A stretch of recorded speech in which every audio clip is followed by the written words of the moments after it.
Assalamualaikum warahmatullahi wabarakatuh. My name is Taqwa binti Ismail. In this video, I will be discussing on Islamic critique on contemporary economic theory and system, which is capitalism. For the background of capitalism,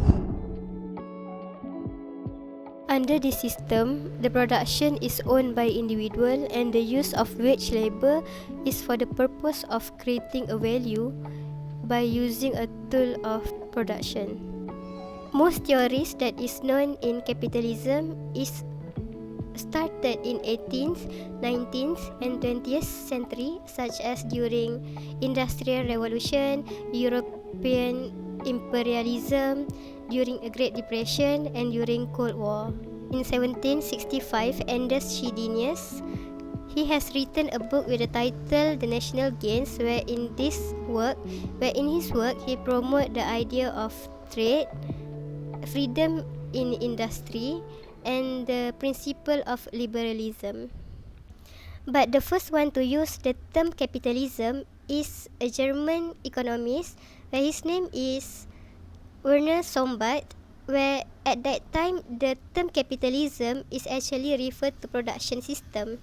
So we have come to the next discussion of this topic, which is conventional perspective on capitalism. The concept of free market in this system is referring to all economic decision in this system must be based on voluntary standards and must be free from any coercion. The government in this system can only play a protective role. In this free market also, the price of product and services that is offered will be negotiated between the buyer and the seller according to the demand and supply. The Nobel Prize winner Milton Fleming and the economists of the Austrian economy opposed government intervention in the free market. These economists actually believe that the government intervention will not solving any problem. These economists are usually based on practical theory.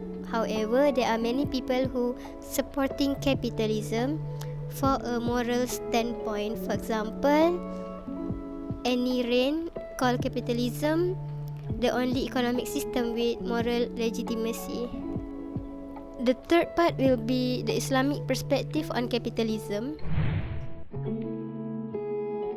An Islamic perspective on capitalism is based on how they treat human as a subject of economic in the system. So for Islamic perspective, they believe that human moral must come along with the system. In terms of wealth, Islamic perspective believe that all wealth is belong to Allah. However, according to Western thinking, they believe they have the complete ownership on the wealth or property. However, we a Muslim, we believe that we are only the agents of Allah to conduct this property on this earth.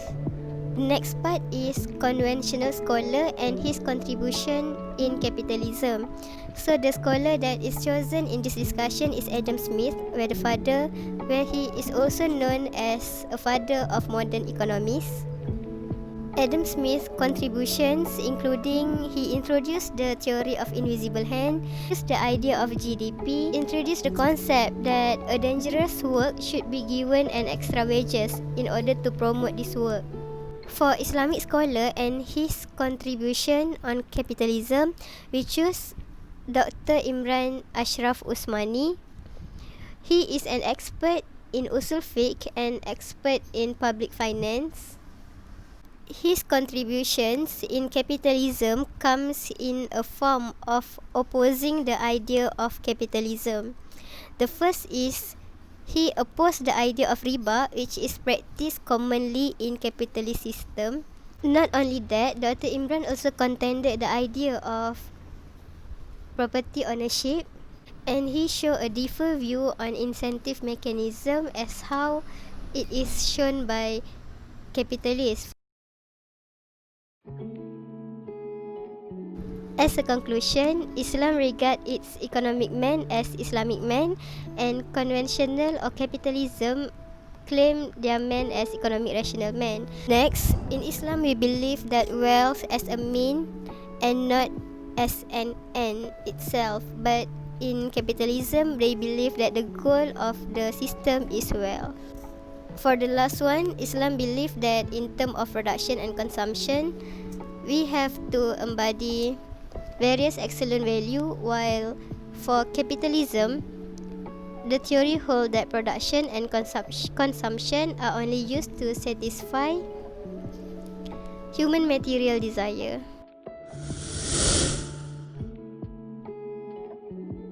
With that, Assalamualaikum warahmatullahi wabarakatuh, and thank you for watching.